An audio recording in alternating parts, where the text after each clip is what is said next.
Buda. Sema aje msi. Umejituma 1 decade. Bro ndo ukuwe na kila kitu. Mi bana hakuna vile mnaniambia ati ninyenyekee. Msika Teta alikuwa anasema hivi. Wale wasi wengi ufikiria sijui be rich and anonymous.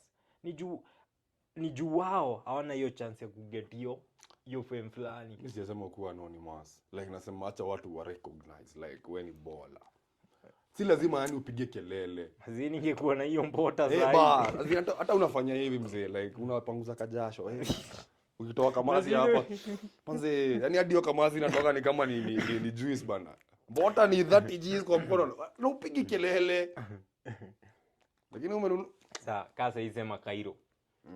Cairo ile time alikuwa na doviti. Alikuwa ananiambia wase kwanza aende na kwambia wase andika poem.